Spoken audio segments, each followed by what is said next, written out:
A big part of every Olympics is the medal count. Sometimes it feels like people treat it as though it's more important than the actual sporting events. The 2022 Winter Beijing Games was no exception in this regard, but there are a lot of ways to look at the medal count, so let's break it down. First, here's the total medal tally, where Norway leads. Germany, Canada, and the US are also in the top 5. This is the most common way to rank the medal count in the US, but as comments from previous videos have pointed out to me, the standard in many other parts of the world, as well as for the International Olympic Committee itself, is to rank by gold medals won. In this ranking, Germany is second, China is third, and Switzerland climbs into a tie for 7th.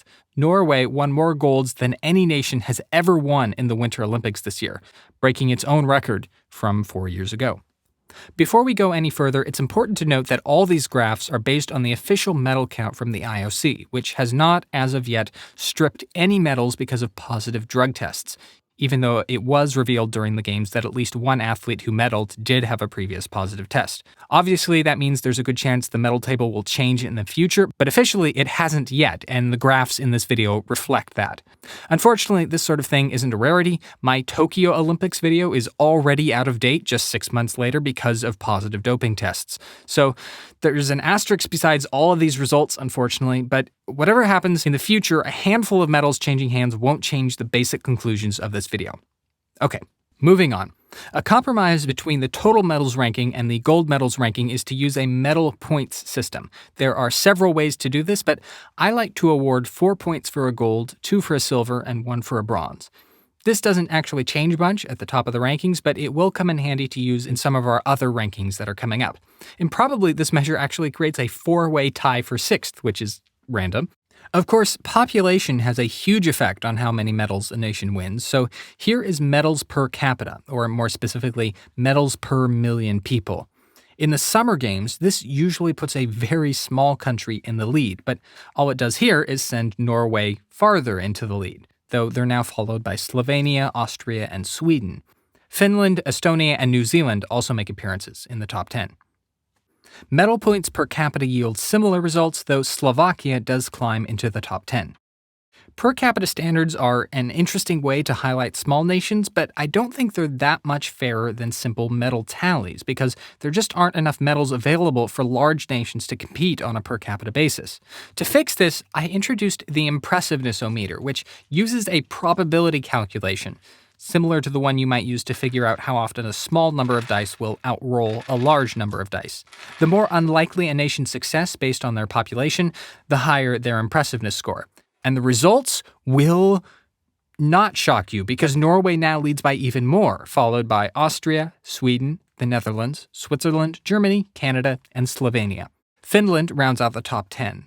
This is actually Norway's 4th straight Winter Olympics victory in the Impressiveness-o-meter, just in case you couldn't tell they were doing well. Now, in all these graphs so far, each medal has been given the same value, no matter how many athletes had a hand in winning it. But what if we decided that team events should count more, according to how many athletes competed on a team, not counting substitutions? So a hockey medal is now worth 6 because there are 6 players on the ice at any one time. A 4-man bobsled medal counts as 4, etc. By this standard, Germany really starts to challenge Norway for the lead off the back of a bunch of team medals, particularly in the sliding sports. Okay, I'm getting sick of seeing Norway at the top every time, so let's see how each nation's performance compares to their historical performance, specifically an average of their performances over the last 5 Winter Games. Here, Hungary leads. The 3 medals they won at this Games is their first multi-medal Winter Games ever. Belgium won 2 winter medals for the first time in 74 years. New Zealand's 3 medals double its all-time winter count. Underperforming nations include Germany, the United States, and South Korea.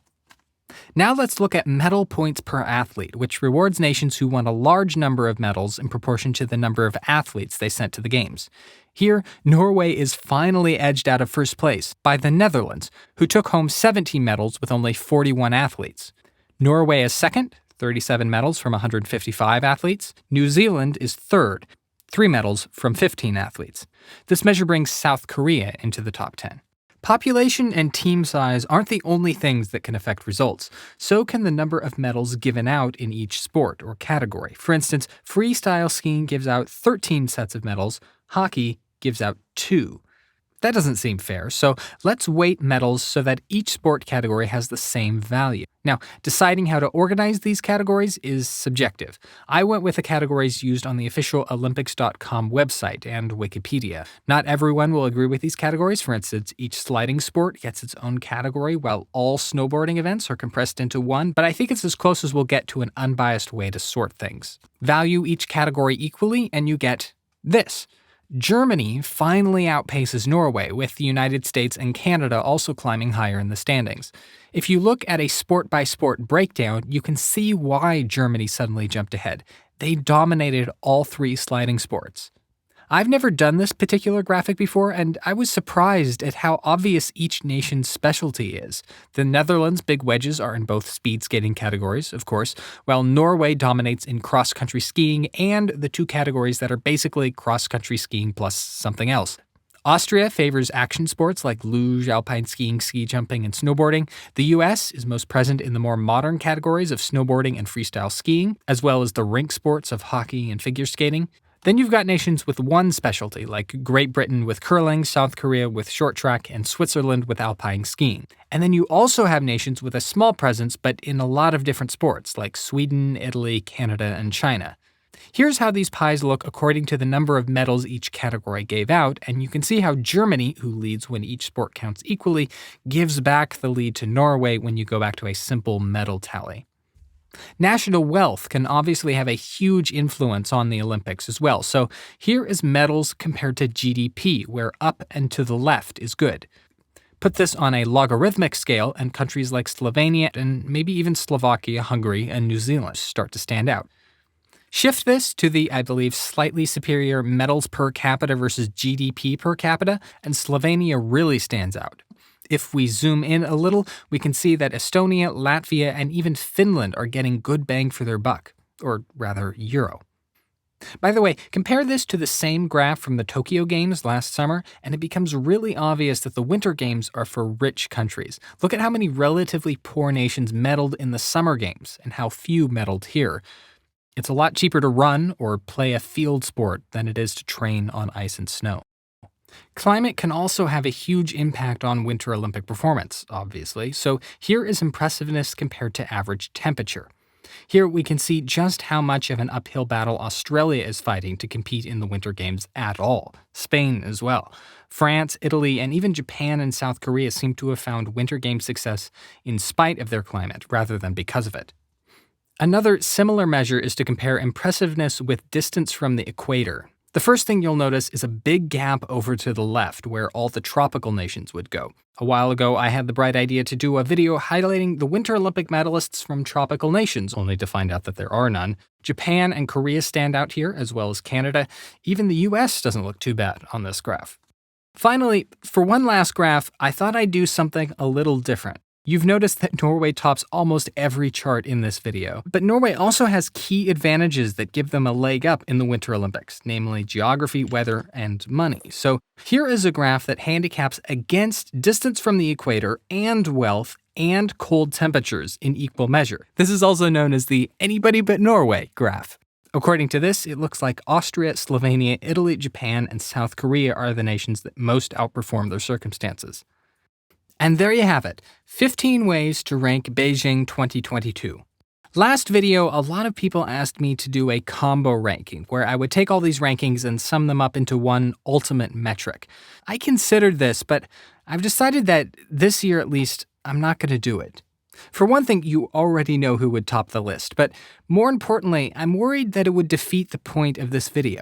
Look, I hope that all these rankings are fun and interesting, but I also hope that having so many of them back-to-back illustrates that none of them are definitive. In the Olympics, you can do your country credit with excellence and kindness and passion and sportsmanship and perseverance. Without those things, the cold fact that you defeated another country means nothing. No one cares. That's not what the Olympics is about. That's not what anything is about.